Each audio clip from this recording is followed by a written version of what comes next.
Man, fuck the introduction. I'm just going to get right into it. So this happens quite often for me. I like to go out into little like hole-in-the-wall bars and lounges and stuff like that. And you'd be amazed, the people that you'll bump into. Very powerful people, very well-connected people who look like regular people, when they're just sitting there. So sometimes I'll just start shooting the shit with them, talk about anything, politics, race, gender, whatever. We just talk about whatever, life. And there's very few people who don't find me interesting because, obviously me with the YouTube channel, I spend a lot of energy giving thought to this stuff since I can't shut my brain off. And there's quite a bit that where I'm actually able to help other people understand certain things.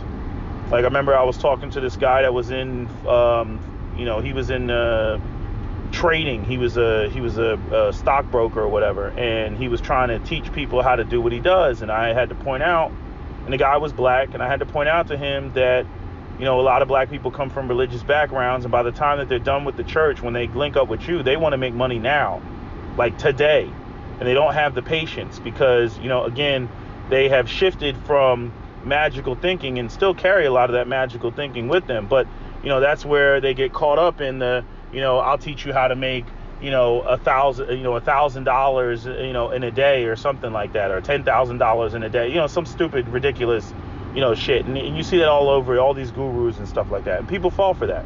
And that's what they want to make because they've invested in, like I said, there's prosperity preaching, and they invested in prosperity preaching.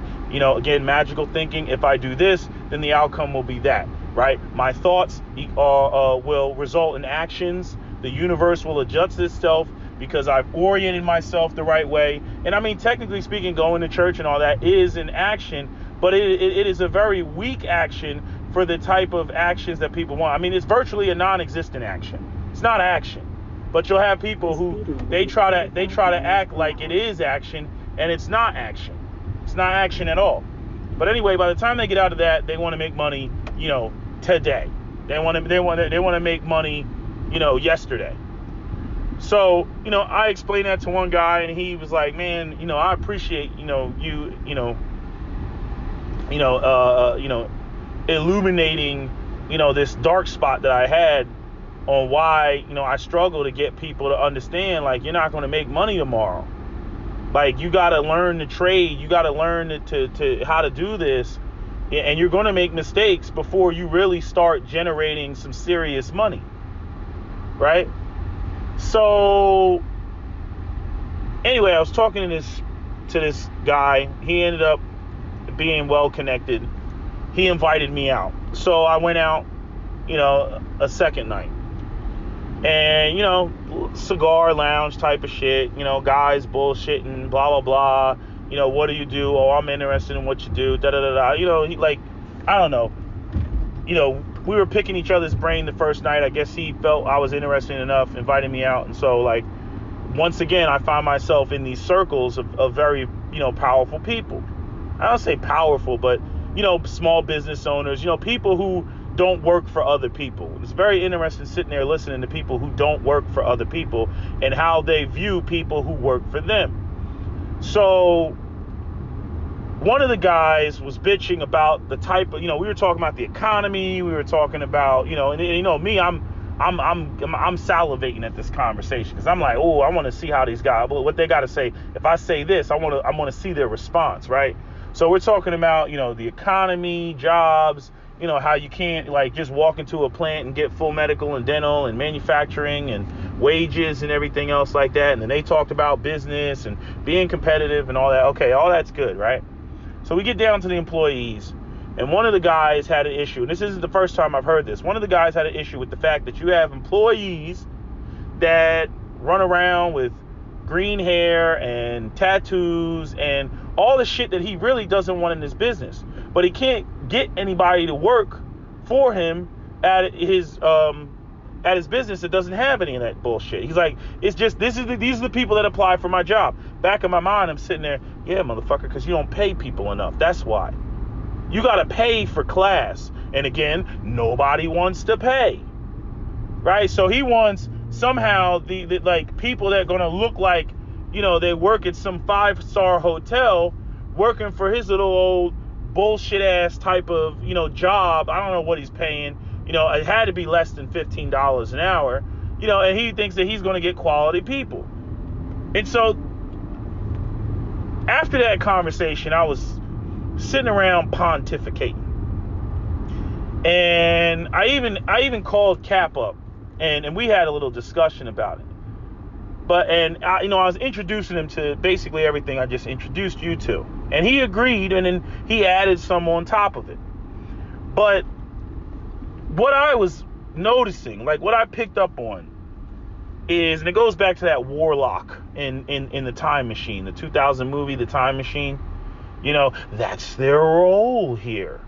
That's their role here, right?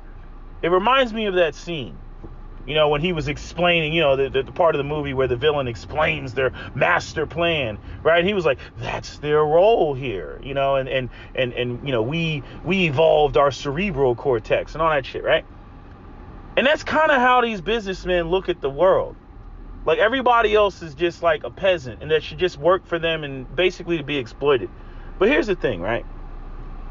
It's like you get to a point where shit starts to spin on its own axis. Meaning, you have, right, we talk about, you got all this stuff with the, okay, boomer, right? And how the boomer class really screwed their children and their grandchildren.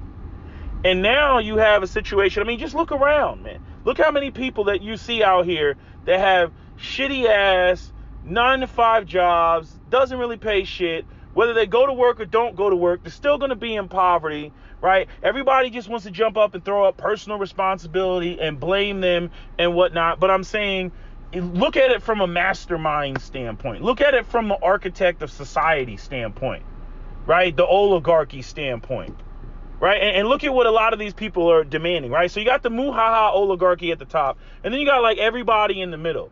And a lot of the people in the middle aspire to be like the oligarchy, right? But they really don't understand like what's at play, when it comes to like society, how you build society, how you build standards, how you build it, right? And this is why you get the people on the right that always scream, it's about morality and personal responsibility, right? Completely ignoring that when they want to say make America great again and go back to the 1950s, that there were jobs with full medical and dental. Like you really were lazy back then if you couldn't like find an opportunity. I mean, minus the racism and what affected minorities, but I'm saying as a white person, you worked for U.S. Steel, U.S. Rubber, U.S. Oil,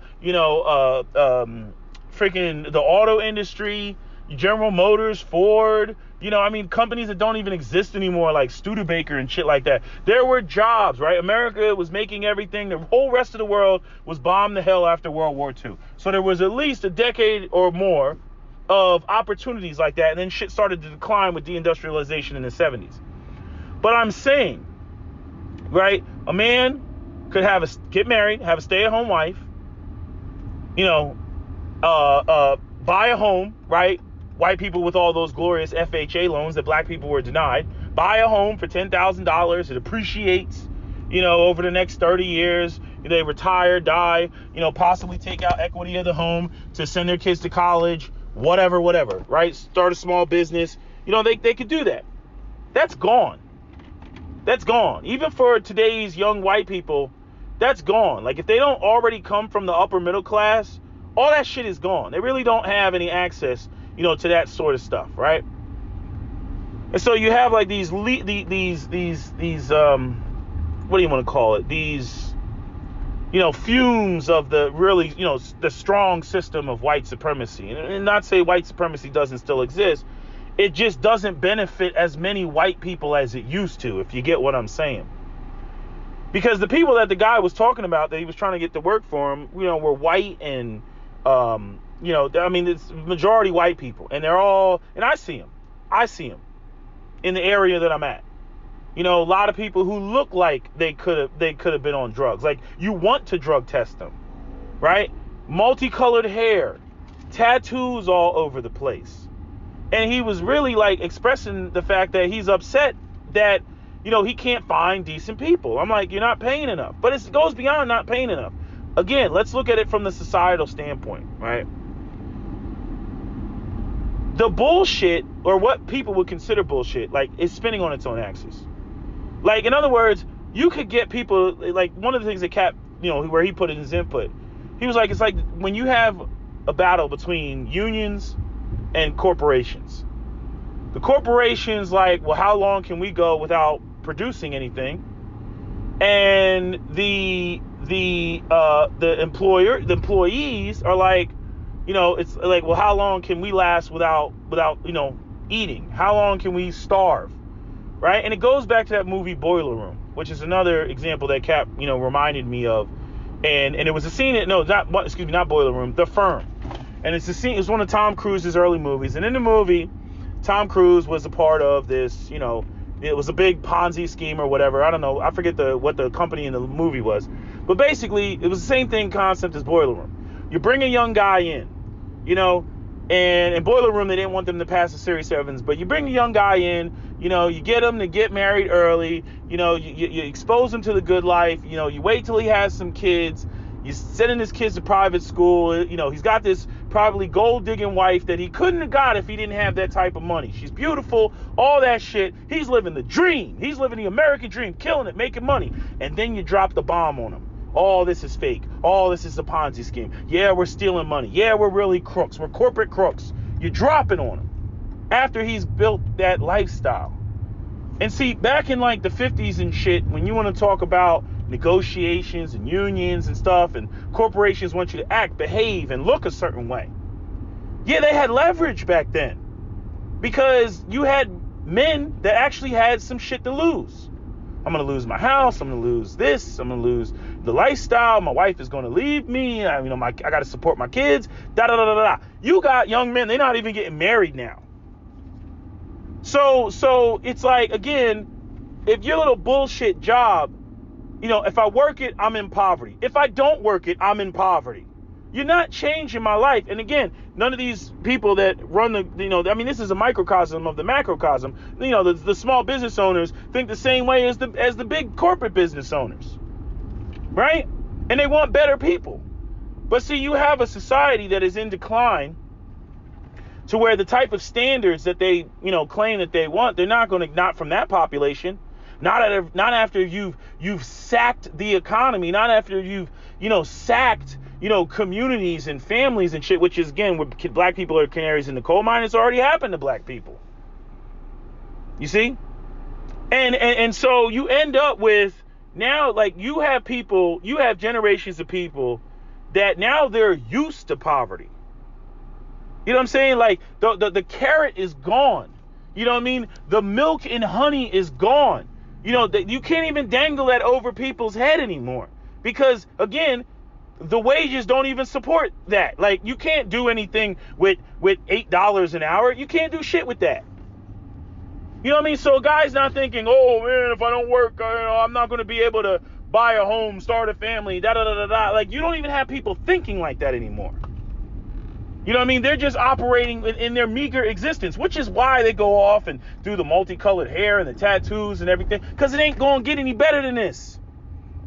And so when it's not going to get any better than this, the people who used to be able to define and set the tone and set the pace, they can no longer do that. This is what we talk about, this is spillover when we talk about the black community, when it comes to the, the educated Negroes and the upwardly mobile black folks and whatnot. They don't control the economic landscape. Nobody's eating off of us. And so therefore, as a result, nobody has to conform to our bougie ass standards, which arguably are nothing more than a mirror, a pond reflection of white folks.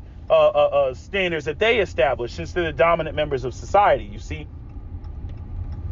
So for us, it's even worse because we're not dominant members of society. But even when it comes to the dominant members of society and the people that run the corporations and the businesses and everything else, they're trying to have people fall in line and act accordingly to certain codes of conduct and behavior and everything else. And they're getting shittier and shittier people. And they're blaming the people for being shitty as opposed to the society as a whole. I'm not saying that these businessmen, like today's businessmen, are the ones that caused the problem, but I'm saying it's a long history of American businessmen and the corporate greed and all that stuff that Christopher Hedges talks about. When we talk about this sort of, economic collapse, which equates to social collapse, which equates to behavioral collapse. And this is how you get to the point where now you have guys that, they basically have to deal with, employees that are not their ideal. I'm like, where do you think you're going to get those type of people? Those type of people, not only do they come from intact homes, right, where their parents are making money, so somebody's paying their parents, but they also, it also costs to get those type of people. All those clean-cut people that this guy wants, why are they going to work for this guy with his shitty-ass wages? Why not go off and take their clean-cut image and their conformity somewhere else where conforming actually benefits and they actually do get the milk and honey and they get the dangling carrot? They actually do get some aspect of that. See, this is what happens when you let the bottom fall out and you think it's no big deal. There's this attitude, and again, what's so funny is you can translate this right over to black people, because this is what white people do. You take a group of people, you enslave them, Jim Crow them to death, deny them access to capital, this, that, and the third. Then when they create their own subculture, right, you bitch and complain why they're not conforming to your shit. Right, when they're totally excluded from your shit. Going back to what I said about South Africa, they're smashing business. Why would the black South Africans care about Indians and white people's businesses when at the end of the day they don't have access to the capitalism in their own country? Why would they give a shit?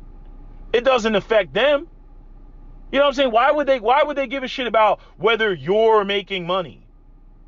You see what I'm saying? And so, just like hearing this conversation that I had, and listening, because it's not the first time I heard it. It just hit me. This being actually it's the second time I heard it, but I'm saying it just hit me because I know a pediatrician that was also complaining about this. They were complaining about the fact that, look, you can't come in here and you're just looking crazy. I need people that look good. I'm like, yeah, but how much are you paying them, man? You know what I'm saying? Like they always overlook that. They always want to get the most for very little. They're like, oh, why can't I find somebody that knows to come in here, with dry clean clothes? It's like, dry clean. You want them to be dry clean, pressed and dry clean. They come in there with their Stafford shirt. You know what I'm saying? Or their Joseph A. Banks shirt or whatever, right? You want them to come in looking like they're about to do some professional business, right? And I'm like, how much does it cost to go get some? Do you pay them enough to get their clothes dry cleaned?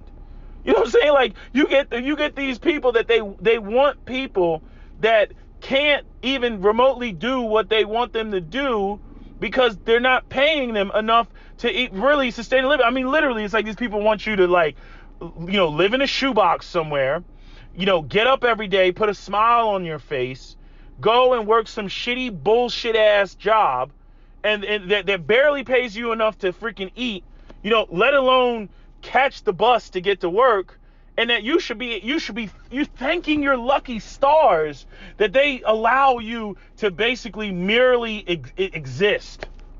Like, this is how these people think. Meanwhile, they got the house with the pool. They got 2 Teslas in the driveway. They got, crown molding in their house. And they got granite countertops and stainless steel appliances and the jacuzzi upstairs in the master bedroom and all this other shit, right?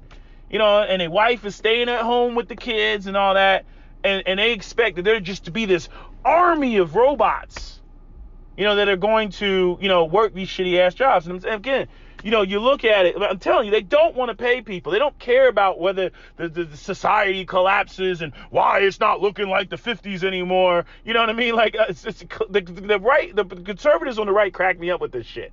But this isn't even really like a conservative right, or blue or Democrat type of thing. But this is about class. But I'm saying you get a lot of people on the right, even people that, this is what kills me, right? Even the people that are poor working class, these white people, they like poor working class white people, a lot of them feed into American exceptionalism, and they feed into these sort of ideas that, that they are, that they're somehow special, and that everybody else, all the minorities, no, they just don't want to work because they're lazy, not even considering how much they've been more excluded from the American dream in society than they have. But yet and still, like, based all on the idea of whiteness, they're sitting there upholding all this bullshit. Like all them people that like stormed the Capitol and shit. They're upholding all this stuff, and it's like they keep focusing on race or identity politics and all this shit, as opposed to focusing on class. I'm like, minorities have nothing to do with why you're not being paid the wages that you're being paid. You know what I mean? They want to bring in the immigrants so that they can pay them less, which is the irony of even the Democratic Party being a part of the that's why they play, like, the Democrats and the Republicans play like good cop, bad cop. Republicans are pro corporation. We want to tax breaks for the corporations and all that shit. And then the Democrats come in like, we want to create the Dream Act and bring in more Mexicans and immigrants that will drive wages down. And you know what's going to happen in the near future? I'm telling you, I made that prediction in my robot video that's on the other Sarge WP channel. I got to find it. But anyway, the prediction where I talked about, like, in coming years, you got Tesla, he got the robot. Y'all saw the Boston Dynamics with their robot situation. You're going to have people that are going to, you're going to be watching the news in the year like 2060. And you're going to be sitting there and it's going to say, they're going to be like, there was another bombing attack on the Tesla robotics plant. There was another bombing attack on the iRobot plant, blah, blah. I'm telling you. You know what I mean? Because there's going to be a whole bunch of pissed off people that recognize that they're being replaced by machines. And you see this when you go into Walmart and you go into these supermarkets, like Amazon shit, where you push your cart through and they don't have no employees here. Maybe one security guard, but no employees here. You know what I mean? There's one guy that restocks at night, and then that's it. But everybody else just push the cart in the store, grab what you want and walk out, and, the cameras and the scanners and everything pick up everything. So we don't need cashiers and tellers. You know what I mean? You got Easy Pass and shit. Where, I mean, they don't even damn near have the damn people that take actual change, at the damn, what do you call it? At the bridges and shit like that. You just Easy Pass through that shit. You see? And so, everything's becoming more automated.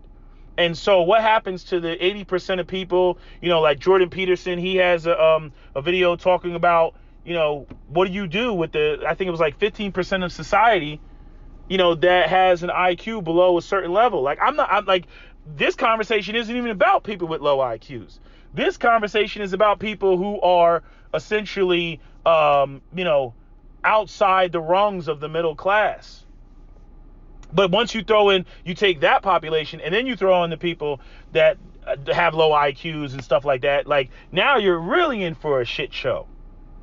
When you want to talk about, where are you going to house these people? Where are these people going to live? What are they going to do? And I only know a handful of guys that are well-to-do, financially independent, super successful, that even they say, like, under their breath, society is going to have to go to universal basic income. And I know the anti-socialists, they're freaking out. They're like, whoa, they're going crazy. Now, I've been trying to figure a way around that. I think the problem is that capitalism unchecked is a problem. It is an absolute problem.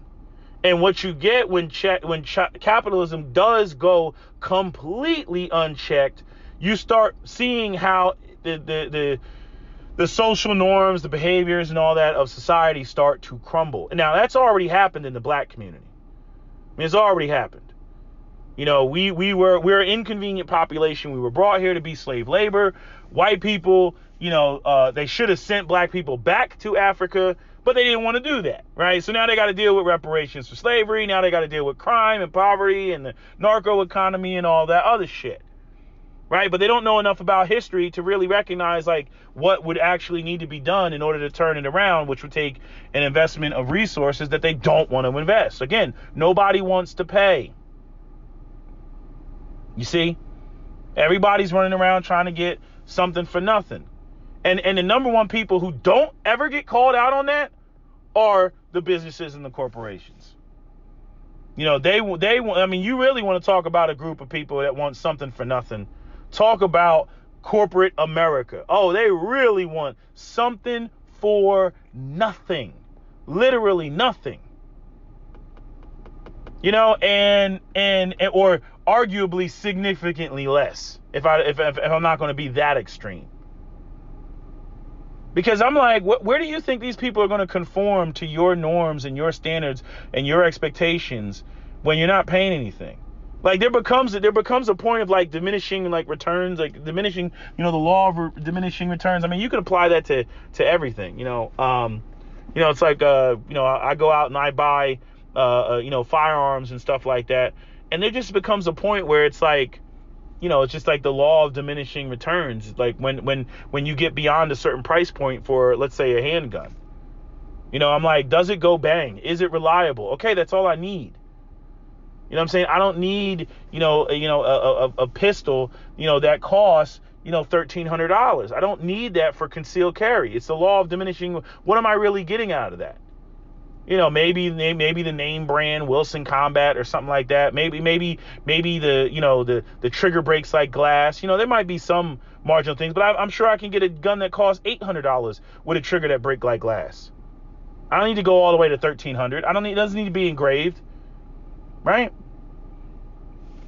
You know, so you end up with a situation where, you know, it's really, you know, a law of diminishing returns. And once you get to a breaking point, you know, then it's like you should expect things like, you know, how do I want to say this? No, once you get so cheap, you know what I mean? It starts to enter the realm of, you know, you get what you pay for. You know, you get what you pay for.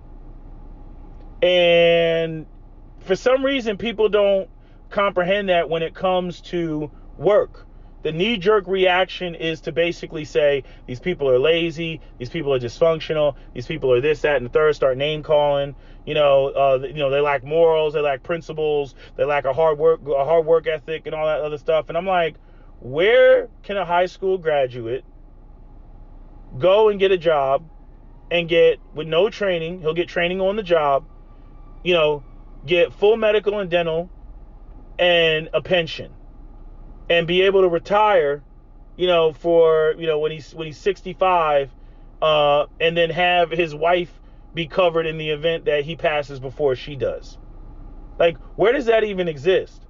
You know what I'm saying? What people got to recognize is that was never given. That was fought and negotiated for. You know, I don't know why these white guys, a lot of times they always come with their, you know, conservative, you know, Republican, you know, viewpoints. And I'm like, where do you not recognize that all this shit was fought for? Nobody gave it to the white elites did not give it to other white people simply because they were white. Classism comes before racism. They weren't going to give it. You know, you go back to the late 1800s, early 1900s, they had kids, you know, crawling between machines. Go on Google and type in child labor laws and click images. Click children in coal mines. Click children in textile factories. Click that shit. Pull it up. Little white children that should be in school. Again, that tells you how much they really think about that class of people. They don't think that they're any better than Negroes. But y'all don't get that. But then when the Negroes started entering the room, because again they were trying to cut wages and which is what the majority of the race riots were about in the early the 1920s and stuff like that, or excuse me, 19-teens and stuff, after black men came back from World War I, thinking that they would be treated like equals. You know what I mean? They brought those people in so that they could not pay them decent wages, just like they're bringing in the Mexicans now. But yet, white people always get mad at the minorities. They get mad at the black people. They get mad at the Mexicans. They never seem to get mad at the people who look like them.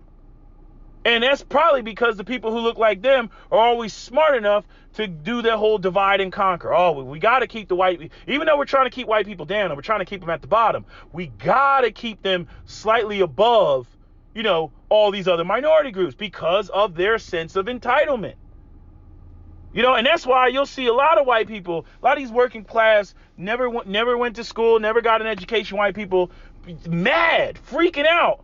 You know, when they go into the big cities and they start seeing, you know, Indians, and they start seeing educated black people, and they start seeing Asians and whatnot. Yeah, Asians are cool until, you know, again, that article titled Ghost of White People Past. They're cool until, you know, they start outnumbering you. Your kids, you feel like your kids can't compete. They start blowing SATs out the water and shit like that. And you start feeling some type of way. You see? That's what Amos Wilson tried to tell black people. It's like, just imagine if black students we were killing everything, getting A's all over the place. It would not be, oh, well, black people, you beat us, you know, and you deserve the position over me. And I will now, drop down to your lowly position, and you will be elevated to my previous position. You know what I mean? Because you earned it. Bullshit. In very short order, what you will hear is, these jobs is for white folks, and white folks only. Go back to Africa, right? That's what you're going to start hearing. Because at the end of the day, when you're talking about survival, nobody gives a fuck. They don't give a fuck about all these standards and morals and all that other stuff if they can't put food on the table. You see? There's this idea that, it's a meritocracy, and we believe it's purely meritocracy. May the best man or woman win. Bullshit. So the white oligarchical elite is very keen on making sure that they always keep that divide and conquer, because otherwise you get what you saw with them storming the Capitol. When they feel like, and this is what the right plays up, they feel like, you see, those liberals, they're trying to replace you with these minorities, and it's the white people that are suffering, and then they dive into all the it's okay to be white and all that shit. They placate that bullshit. You see, because white Americans have a very strong sense of not only American exceptionalism, but a very strong sense of entitlement. That no matter what happens, the moon could blow up and cause tidal changes and earthquakes and everything else. They will feel that they should not be affected. I mean, that's just what it is. That's what they feel. And unfortunately, as time goes on, as you have, like, one of the things that, Cap and I talked about is we talked about, how, like, his generation is the last generation that actually saw an intact black community. You know what I'm saying? I didn't see it. You know what I mean? I didn't see that shit growing up in the 80s. I didn't see that shit. I never saw a black Main Street with black businesses on either side of the street. Cap did. He saw some of that in the 70s. Black actual neighborhoods, communities, and whatnot. I didn't see that. And Cap's generation, was the last generation to really see that. You see? So, it's like once you get a group of people that are now used to the conditions, you know what I'm saying? You've been playing that game like Immortan Joe in Fury Road. You know what I'm saying? Do not become addicted to water because you will miss it in its absence, right? You fucking with them with the water, you turn it on and slam it off. You've been doing that, right? Now you got people, man, they're used to being thirsty. So now when you bust out, and then here's the whole thing, like, when you bust out a carrot that's not even a carrot, like, you don't even put a carrot on the rope anymore. You literally put a peanut on the rope, and you expect them to fight to the death over that little peanut. People, they get accustomed to those conditions. Like, granted, nobody wants to not make anything at all, but when something is so close to nothing, let me say that again. When something is so close to nothing, you know what I mean? That's why you see a lot of young black men engaging in the narco economy. Man, fuck it. And most certainly when something is so close to nothing, you're not going to get people to conform. You know I mean, fuck your standards and fuck you at that point. I mean, completely fuck you at that point. And so either you need to accept the fact that these people are going to wear their hair however they want to wear their hair and have tattoos however they're going to have tattoos and look crazy, right? Or you're going to pay people more to get them to conform to your standards to where it actually makes sense to do so. You know, it's like, wait a minute. Okay, so you saying all I got to do is dye my hair a normal color or not dye it at all, and I get to live in a nice neighborhood, you know, get married, send my kids to college, all that stuff. Oh, okay, that sounds like a fair deal. That's not too bad. Yeah, I know you're going to be making millions of dollars, and I'm only making tens of thousands of dollars, but hey, like, I can still live a decent and comfortable life on this. Most people would agree with that or agree to that. But when it gets to the point where it's no longer even feasible. Like the return is just not there. And see what the corporations have done is convinced everybody that, oh, if you don't work for peanuts, you're just lazy. You know, when they go and they get the Ben Shapiro's and all these other talking heads, typically in conservative media, to spew that bullshit. And what they do is they direct it at minorities, making white people feel like, oh, they're not talking about us. No, they're talking about you too. Your ass is just too stupid to realize it. Going back to what Dave Chappelle said when he did his stand-up comedy, and he talked about that. You know, it's like, they don't like you. Them rich white people don't like you. They tolerate me because I'm rich, but they really can't stand you. And you cannot get poor and working class white people to see this. I mean, they just refuse to see it. Refuse, absolutely refuse. Black people already know it. You know, so, and I'm saying that has its own set of detriments. Because then you can get stuck in that mindset, or you get so engrossed in the new culture that is based on prolonged exposure to poverty that now you become not only unemployed but unemployable. You see, because it is a two-way street.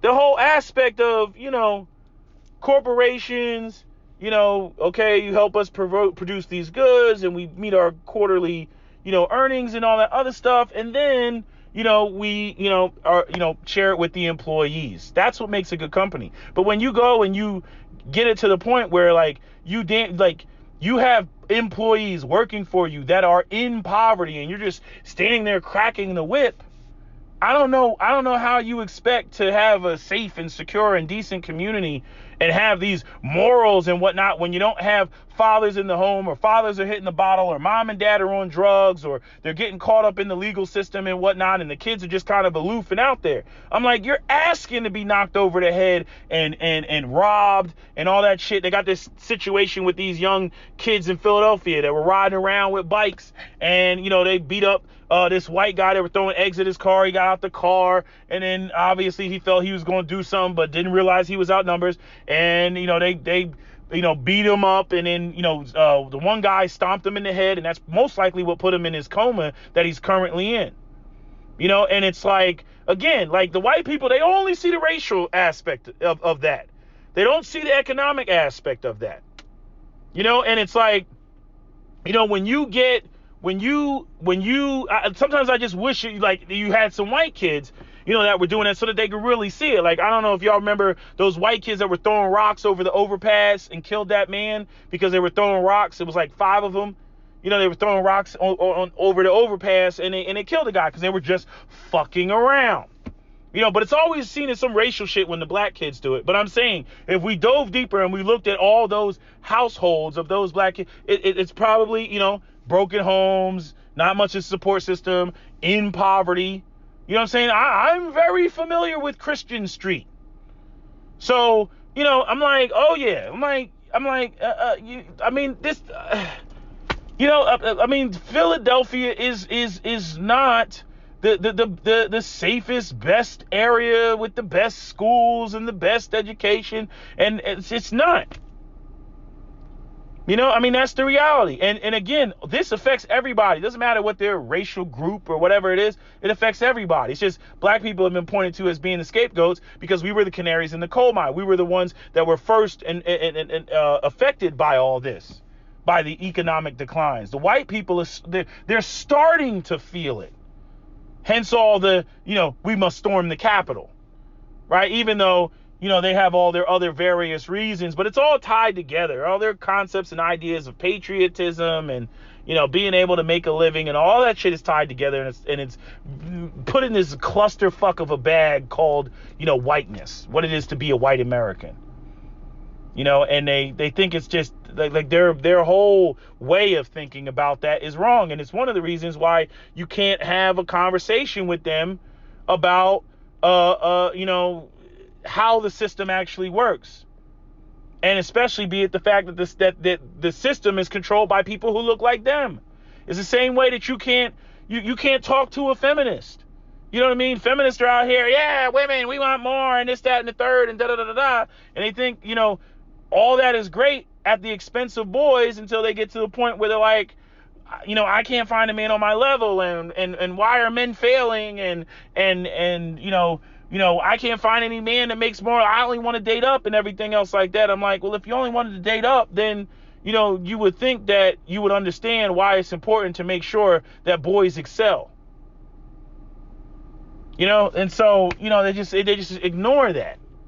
As Amos Wilson said, Amos Wilson said, if you have young men and you it's not just about teaching them, what not to do and not to do this and not to do that. If you have young men, that are in a community, in an environment, if you don't train them, what to do, give them the proper resources, give them the proper orientation, the proper support, they will cannibalize the community. They will cannibalize the environment. You cannot contain testosterone like that and just have it just unregulated. And then right now, the attitude is, oh, well, what we'll do is we're just going to, throw them in jail. And then they extract, through the, what do you call it? The what do you call that shit? The fugitive labor laws or some shit like that. And they leased out, men in prison and have them making IKEA furniture and stuff like that. So again, what do you do with rogue males? You institute slavery, right? And so, like, people don't recognize what's going on. And unfortunately, this country's educational system was designed to keep people ignorant. It was designed to keep people in the dark. It was designed to give people and provide people with these sort of ideals of American exceptionalism and not understanding how, crony or corporate capitalism actually works and how the system actually works and who's actually pulling the strings in the system. It was designed to be that way. And people don't understand that. And so what do? They start pointing fingers, start pointing the blame at each other and all this other shit. Or my favorite, when the people that are closer to the dominant position start pointing fingers at the people who are powerless. I'm like, really? So you got all this power, or you got all this control, you define things, but it's the people that don't have any of that. They're the reason why you got fucked up. They're the reason why you got screwed up. Like, get the fuck out of here. You see? But anyway, I got to get ready to go. I had to share that. I wanted to, make my point with that. Because, I was just listening to this guy and I was totally blown away by his outrage, by his attitude that, that he had, that, the problem is these people, they got multicolored hair and everything. I'm like, no. Let's go into the how. How did it get that way? I want to know why why do you think they look the way that they look? And sitting there and saying they lack morals and they didn't come from a good home is such an oversimplification. I'm saying what is necessary in order to come from a good home. And then this is where the people will jump up and, they'll try to jump up and tell me about how you can be poor and have absolutely nothing and eat sawdust for breakfast and somehow you can still come out perfectly okay. You see how you try to, like the whole concept is to literally to reduce you down to nothing. And then try to get you to behave. Again, that's their role here. I'm trying to get them to accept their lot in life. Accept the fact that you are nothing more than a slave. Accept the fact that you are at the bottom. Accept the fact that you are not to enjoy or achieve anything in life. Accept that fact and come work for me for next to nothing. And I mean, eventually you're going to start having employees or employers that'll try to tell you after they get you down to accepting peanuts for pay, they'll try to tell you that, you know what, I don't need to pay you at all. You should come to work because working is good for the soul, right? Working is good for the soul, right? Idle hands is the work of the devil, so you got to do something, working is good for the soul. So you should show up and work your hands to the bone underneath your own volition. Because if you don't, I will call you lazy. I will say that you're just like those no good, lazy black folks. Right? I will put labels on you. You see? If you don't come over here and work for next to nothing. And seriously speaking, that is what the white elite are trying to get the white working class to do. What do you think the whole concept of eliminate the middle class is? What do you think the whole concept, man? We got to get rid of these AR-15s and these fully semi-automatic rifles. Shit, man, they about to have a revolution if we keep fucking them over like we are, and even though we don't anticipate or plan on ever stopping.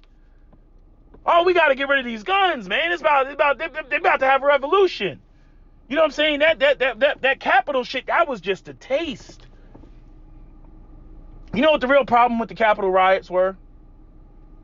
The real problem is it was overwhelmingly just white folks who, again, they look at it through their lens. They're almost right. They're almost there. They're almost right.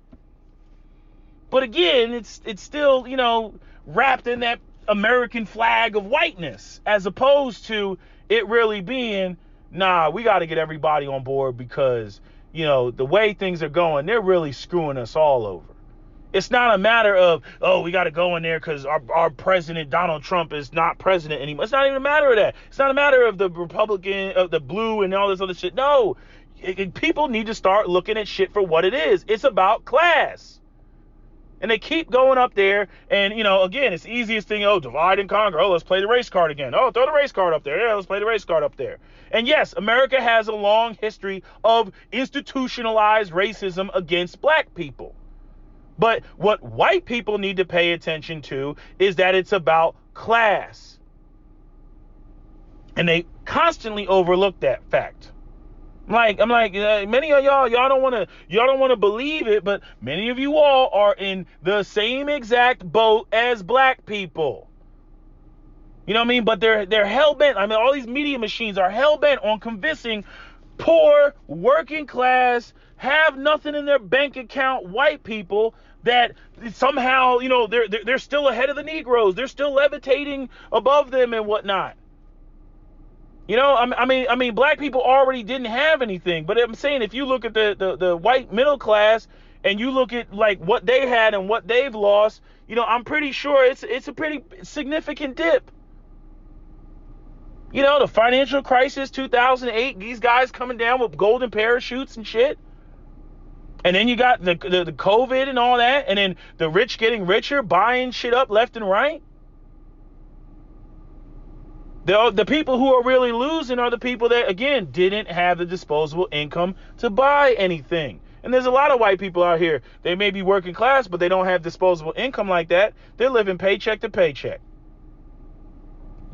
And again, like Martin Luther King said when he got arrested in, I believe it was Montgomery, Alabama, and he asked the prison guards, the white prison guards, he asked them how much they were making. And when they told him how much they were making, Martin Luther King said, well, shit, you need to be out there marching with us.